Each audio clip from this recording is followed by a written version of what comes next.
तो कैसे हैं आप सभी लोग? बढ़िया। अगर आप लोग बढ़िया हैं तो मैं भी बढ़िया हूँ। और चलिए आज का क्लास हम लोग शुरू करते हैं। और आज का टॉपिक है धातुओं की क्रियाशीलता श्रेणी। क्या पढ़ना है? धातुओं की क्रियाशीलता श्रेणी। धातुओं की क्रियाशीलता श्रेणी, इसको इंग्लिश में बोलते हैं रिएक्टिविटी सीरीज ऑफ मेटल्स। क्या बोलते हैं?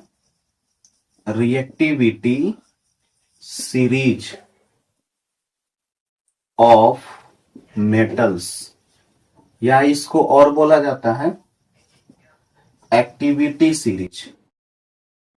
एक्टिविटी का मतलब यहाँ पे सक्रियता हो जाएगा। तो धातुओं की सक्रियता श्रेणी, मैं अपनी धातुओं की क्रियाशीलता श्रेणी या सक्रियता श्रेणी, सक्रियता श्रेणी क्या बोलेंगे इंग्लिश में इसको?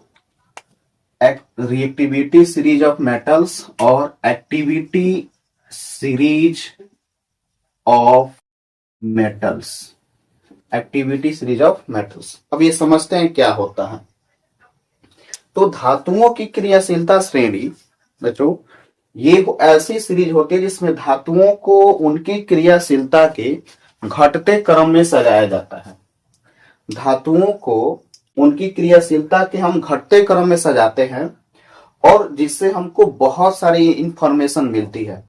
तो बेसिकली देखा जाए तो ये क्या है कि धातुओं की एक ऐसी श्रेणी होती है जहां पे धातुओं को उनकी सक्रियता के या उनकी क्रियाशीलता के बढ़ते या घटते क्रम में सजाया जाता है। हम यहाँ पे जो श्रेणी लिखेंगे वो क्रियाशीलता के घटते क्रम में होगा।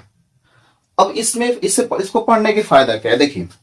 तो जैसे मान के चलिए कि अगर मैं आपसे बोलूं कि अगर HCl का अभिक्रिया सोडियम धातु से कराएं, ये हाइड्रोक्लोरिक अम्ल है, और हाइड्रोक्लोरिक अम्ल की अभिक्रिया अगर हम सोडियम धातु से कराते हैं तो क्या बनेगा?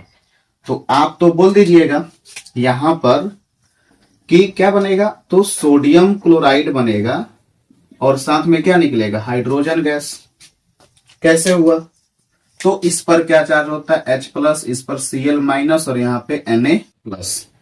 तो इन दोनों ने आपस में इसका निगेटिव आयन इस पॉजिटिव आयन से क्या किया? कंबाइन किया और बना लिया NaCl, और हाइड्रोजन जो है आयन वो हाइड्रोजन गैस के रूप में निकल गया। चलिए अगर मैं आपको बोलूं कि यहां पे सल्फ्यूरिक एसिड है और इसकी अभिक्रिया कॉपर से कराइए। अगर हम इसी सल्फ्यूरिक एसिड की अभिक्रिया कराते हैं सोडियम से, तो आप यहां पे बोल सकते हैं कि यहां पे क्या बनेगा? SO4 पे चार्ज कितना होता है? 2- और Na पे चार्ज कितना होता है? प्लस। तो यहां पे 1 आ जाएगा, इसके नीचे क्या चला जाएगा? 2, यानी क्या बना लेगा? Na2SO4 सोडियम सल्फेट, और हाइड्रोजन गैस निकल जाएगा। यहां पे बन गया सोडियम सल्फेट। क्या बना? सोडियम सल्फेट, और यहां पे हाइड्रोजन गैस निकल गया। लेकिन अगर मैं बोलूं कि यहां पर क्या बनेगा, तो यहां पर क्या होगा बच्चों? यहां पे कोई रिएक्शन ही नहीं होगा। यहां पर कोई रिएक्शन ही नहीं होगा। अब मैंने तो लिख दिया, आपको लगा कि मैंने याद किया है कि कोई रिएक्शन नहीं होगा, लेकिन ऐसी बात नहीं है। हम लोग क्या करेंगे कि जब हम लोग धातुओं की क्रियाशीलता श्रेणी पढ़ेंगे तो वहां देखेंगे कि जो कॉपर होता है वो हाइड्रोजन से कम रिएक्टिव होता है। अब जब कॉपर हाइड्रोजन से कम रिएक्टिव है तो कॉपर यहां पर हाइड्रोजन को डिस्प्लेस नहीं कर सकता।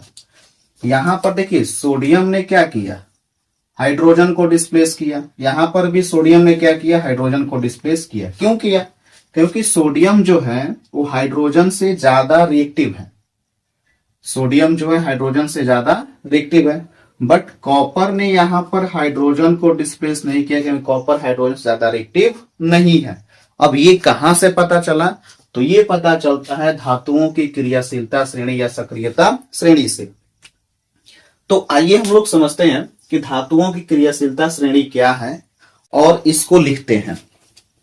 ठीक है, तो देखिए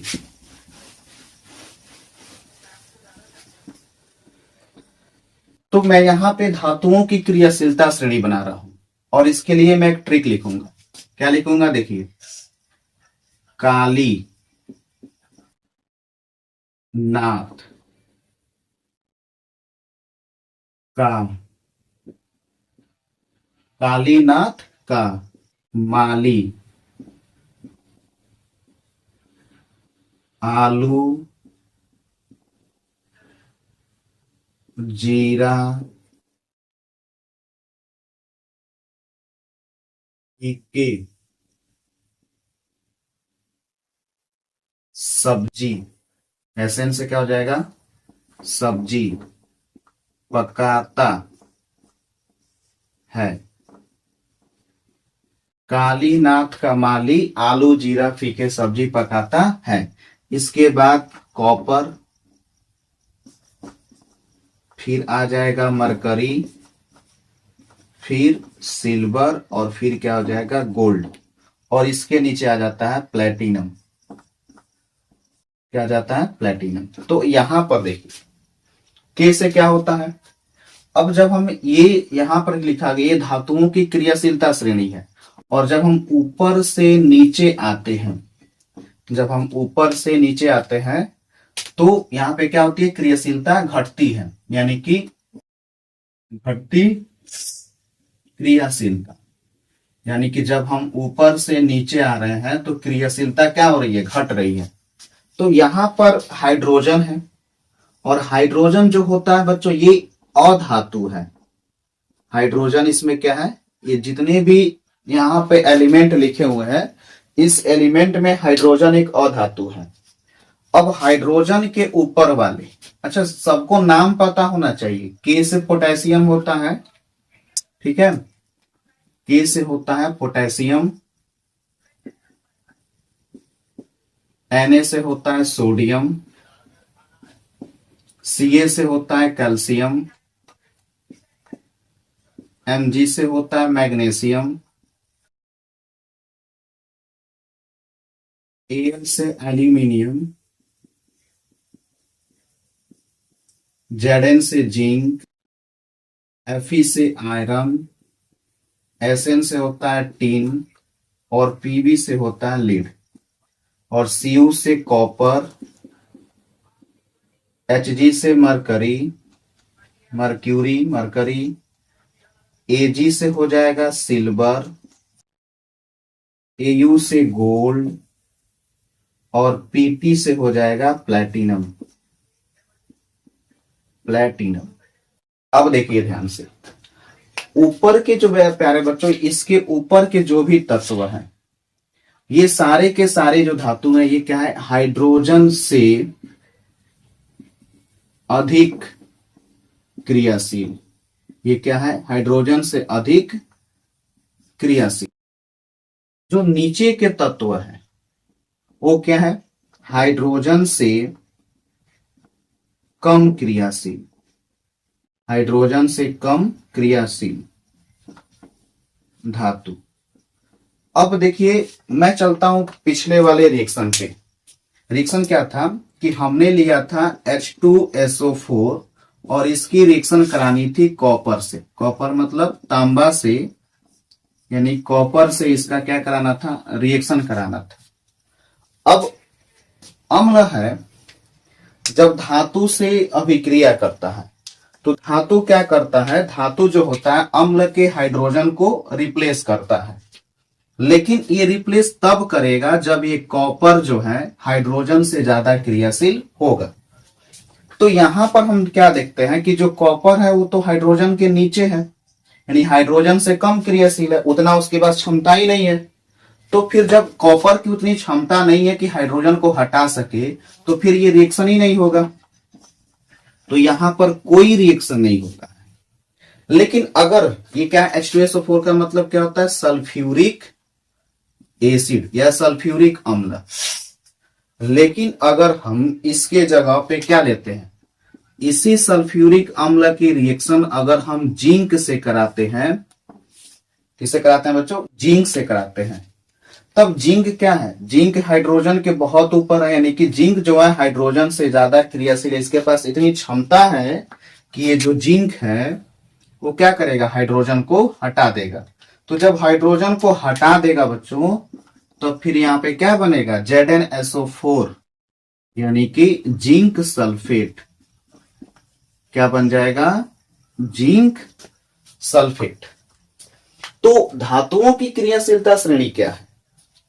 अगर तुमसे कोई पूछे कि इसकी परिभाषा, अगर इसकी परिभाषा डेफिनेशन कोई पूछे क्या होगा, तो क्या लिखोगे?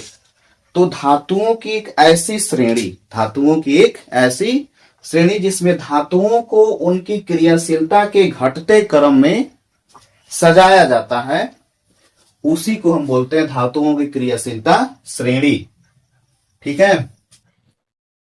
तो एक ऐसा ऊर्ध्वाधर एक ऐसा ऊर्ध्वाधर स्तंभ, एक ऐसा ऊर्ध्वाधर स्तंभ जिसको इंग्लिश में बोलते हैं वर्टिकल कॉलम। क्या बोलते हैं, वर्टिकल कॉलम। एक ऐसा ऊर्ध्वाधर स्तंभ जिसमें धातुओं को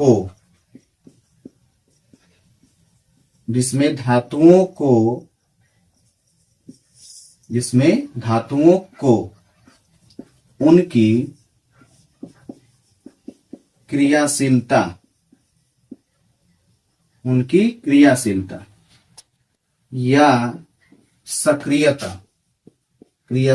या सक्रियता, तो एक ऐसा ऊर्ध्वाधर स्तंभ, एक ऐसा वर्टिकल कॉलम जिसमें धातुओं को उनकी क्रियाशीलता या सक्रियता के घटते क्रम में, यानी कि डिक्रीजिंग ऑर्डर में, घटते क्रम में सजाया गया हो उसे धातुओं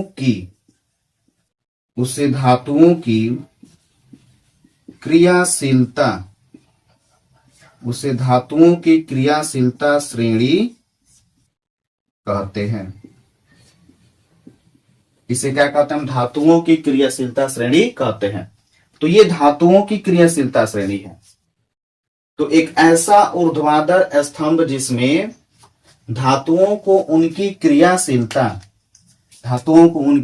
क्रियाशीलता या सक्रियता के घटते क्रम में सजाया गया हो, उसे धातुओं की क्रियाशीलता श्रेणी या सक्रियता श्रेणी कहते हैं। अब ध्यान देने वाली बात क्या है, इस क्रियाशीलता श्रेणी में जो ऊपर के तत्व हैं उनको कहा जाता है उच्च क्रियाशील, हाईली रिएक्टिव मेटल। क्या मैंने बोला कि इसमें जो ऊपर के जो तत्व हैं, ठीक है, ऊपर वाले तत्वों को कहा जाता है उच्च क्रियाशील यानी कि हाईली रिएक्टिव मेटल। बीच वाले तत्वों को कहा जाता है मध्यम क्रियाशील, मॉडरेटली रिएक्टिव मेटल्स। और इनको कहा जाता है लो रिएक्टिव या लिस्ट रिएक्टिव मेटल्स, यानी कि ये निम्न क्रियाशील है। ठीक है। तो ये उच्च क्रियाशील धातु हाईली रिएक्टिव मेटल्स है। ये क्या है, मध्यम क्रियाशील धातु मॉडरेटली रिएक्टिव मेटल्स। और नीचे वाले क्या है, लिस्ट या लो रिएक्टिव मेटल्स, यानी कि निम्न क्रियाशील धातु। तो ये उच्च क्रियाशील धातु, मध्यम क्रियाशील धातु और ये निम्न क्रियाशील धातु, highly reactive metals, moderately reactive metals और ये लिस्ट रिएक्टिव मेटल्स। तो आई होप आप लोगों को बेहतर तरीके से समझ में आया होगा कि धातुओं की क्रियाशीलता श्रेणी क्या होती है। क्यों पढ़ते हैं हम लोग इसको? हम इसलिए पढ़ते हैं क्योंकि बहुत सारे ऐसे रिएक्शंस होते हैं जहां पे हम लोग को डिस्प्लेसमेंट कराना होता है। तो डिस्प्लेसमेंट रिएक्शन में इसका बहुत ज्यादा यूज होता है।